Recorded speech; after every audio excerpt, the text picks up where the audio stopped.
Hey there, I'm a Dad Who Games, and welcome to part 9. Holy crap!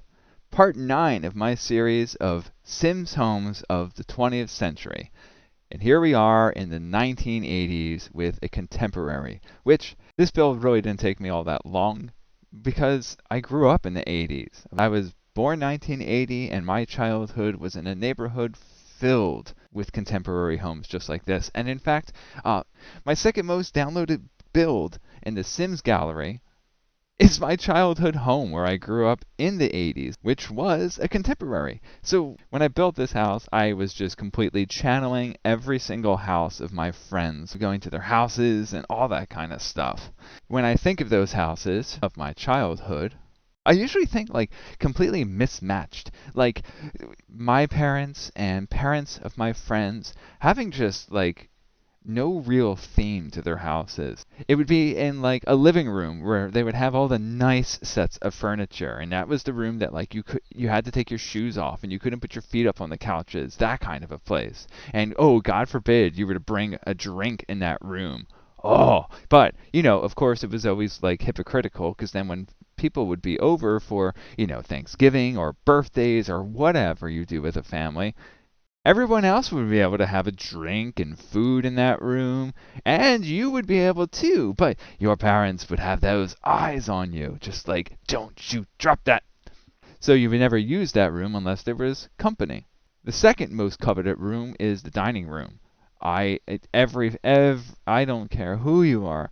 Everyone in the 80s had that dining room with a full dining room set, carpeting, sconces, and you never used it unless you were eating in there. But for the rest of the time, it was just that room that my mom would have to dust because everything was wood. Everything was ornate and nice looking, and so she had to dust it all the time, even when nobody was there. That sounds like a separate issue altogether, but the bottom line is that this house looks like a mess to me. But when I look at each of these rooms, I'm just filled with all those memories of the 1980s. And so, if we're thinking of the 1980s, I figured, hey, I'm already putting myself on the internet. I might as well go full disclosure. Here are my school pictures throughout the 1980s, from kindergarten to 6th grade. Yeah. Now, I'll be the first to say that I'm modest, but I am satisfied with how things turned out. And by that I mean I have a beautiful wife and an amazing daughter, and I couldn't be happier. So yeah, my childhood was the 80s, and everywhere I looked were houses like this. So I can't help but think about my neighborhood growing up. We lived in a small subdivision, which I know some people call it that, and I like to call it a neighborhood because I think subdivision just sounds kind of silly. Anyway, my neighborhood was my playground. All of my friends, we all went to the same elementary school that was in the same neighborhood. Yeah, there were some kids that came to our school from the adjacent neighborhoods, but they were on the other sides of the main road. So that meant you couldn't ride your bikes there. So you only got to see those kids if you got a ride from your parents or, vice versa. So for me, my friend base were all of the neighborhood kids. And it didn't matter, boy, girl, we were all friends. And when we were in school, we knew each other. And, we all had our personalities. We didn't like everybody, but we all knew each other. We knew where everybody lived. We knew each other's phone numbers. It was just a community. I was just telling my wife that it was the kind of thing that whenever you were out, you knew which house was a decent house that like if you needed anything or you just simply felt welcome and knew that it was a safe house. And then there were like the other houses that were like, unkept and whatnot. And like it wasn't like the people were bad. It was just like, kind of shady. But still, they were all people in our community. And for us, it was all about using our bikes to ride around our neighborhood. That was our main mode of transportation, which I always secretly was annoyed with because our neighborhood was built on a hill, and I lived at the top of a hill. So yeah, it was great going out to meet up with my friends on my bike, but whenever I had to come home for dinner, because every day, like clockwork, I had to be home by 5, and if I wasn't, my mom freaked out. Riding my bike back up to my house sucked. Especially because this was before I discovered how amazing mountain bikes could be. I just had a Huffy. Or maybe it was a BMX. I don't know. Those are the two names that are still around today that have been around for all time, and we all had one or the other. However, not everybody had the coveted freestyle bike, which, if you're not aware, the two key features of a freestyle bike were having handlebars that could spin around, even with handbrakes, and having pegs on the center of the front and back tires. You know what I'm talking about. Somebody stands on the back peg, straddling the back wheel, holding onto your shoulders, and then somebody could stand straddling the front wheel, leaning up against and holding on to the handlebars. Yeah, no, that was totally unsafe, but I never actually got one of those bikes. What I got instead was this ridiculous bike. And I just, like, I have to show you it. I mean, look at this bike. White wheels, those big plastic covers. I did like the gray. I mean, gray is one of my favorite colors. It had all this extra plastic, and I mean, I thought it was cool, but when you're riding around with kids with all the cool freestyle bikes, it's like, yeah. And actually, one of my friends did have one of those freestyle bikes, and I remember riding, and he got a little too close to me, and his peg busted through one of those plastic covers and hit my spokes. And oh yeah, I went flying. But you know, we were tweens, resilient. We just got back up and we were fine. But there was a time that one of the kids, oh yeah, one of the kids from one of the other neighborhoods, he borrowed my bike, and I was okay with it. It was cool.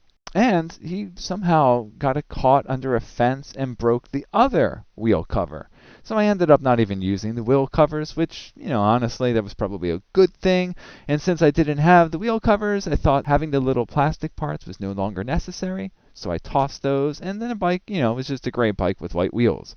Granted, I'm glad that my parents at least allowed me to have that bike, because before that, I had my mom's old bike, which, you know, in hindsight, I wish my family had kept. It was one of these old-styled blue chrome bikes, which now I look at it and it's like, it reminds me of something out of Fallout. I mean, it is from the 1940s, so it is that whole style.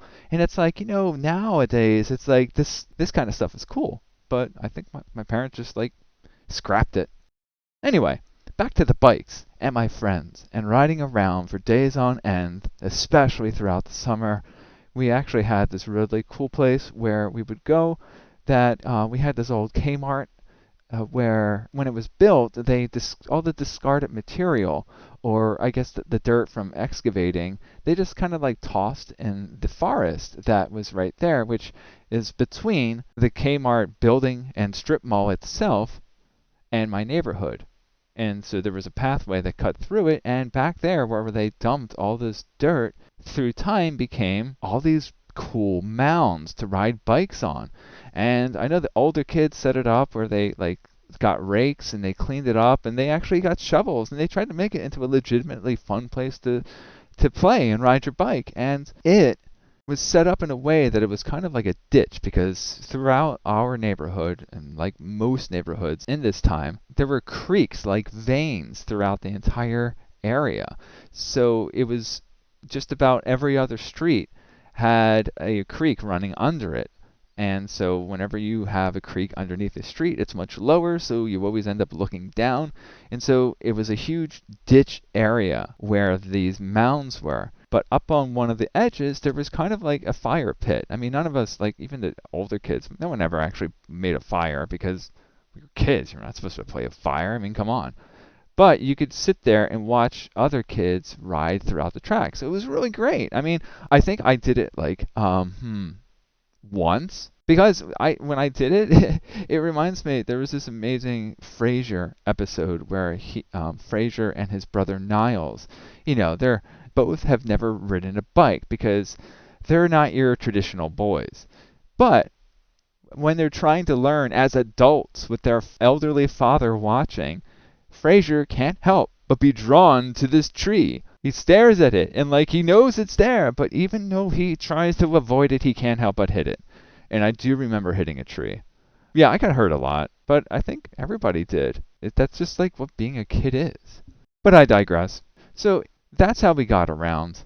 And then there were the kids themselves, which this I always talk about this with students and any teen that I ever interact with, is that there are the tropes of the friend group, which as soon as I say that, I know anyone listening is like, oh, I know.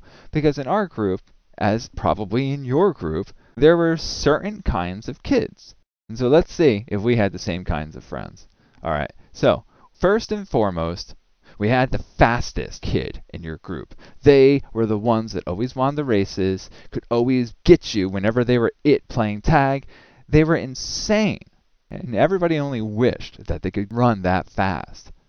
Then, to the opposite, you had, the heavier kid. But he knew that he was a little more contoured, as I continue my references to Frasier. But nobody ever said anything about it because it was just him. Like, okay, some of us grew out of our baby fat, some of us didn't. I mean, he grew up being fine, but you all had one kid that was a little slow on losing the baby fat. Then you had the bad kid. And I mean, they probably weren't bad when you were a kid, but they were the ones that always pushed it. They did one step further, not for any other reason, but to simply say that they did it. And, eventually when you go into high school, they're the ones that, skip and get in trouble and, not building the best of legacies in the neighborhood. Then you had the nerd, and I mean, classic nerd. That wasn't me. And then there were also the sporty ones, the ones that played baseball and did all the athletic things. Essentially, all of the classic cliche cliques that you get categorized in when you're in school. And me? I was the artistic one. You need something drawn, I would draw it. And I drew all the time. I was really into Marvel Comics back in the day, especially the X-Men, and I emulated those artists, and I tried to draw like them. And that was me. So I had my group. So what about you? Did you have a group like this growing up? I'm pretty sure you did. And the main reason I know that is because I read all of Stephen King's books. And whenever there's a group of kids, like It, or Stand By Me, or The Body, if we want to be literarily accurate. But whenever he writes about kids, it's always the same, because that's how we all are. And I love it having those moments of realizing how similar we all are. And it always makes me feel good when I see that. That's why I love watching YouTube videos of like tribal people trying things from Pakistan or Korean. I love learning about other cultures. So, I recognize that with my foray on the internet, I've been meeting a lot of people from all over the place. So, where are you from? I'm the United States over here, if you hadn't been able to tell from my voice. But I'd be curious to know where you're from. So by all means, why don't you throw your country or state if you're in the U.S. Just so I know. Give me my digital map with pins of all the people that I get to interact with. Alrighty. So this has been part 9, and we got part 10, the final one, the 1990s, which I'm a 90s kid. Oh boy, that's going to be fun to go down that memory lane. I hope you've enjoyed my video, and if you did, please make sure you like it. And if you enjoy this kind of content, again, please subscribe. It's free. Just click it. It's so simple. Anyway, until that next video, have a day.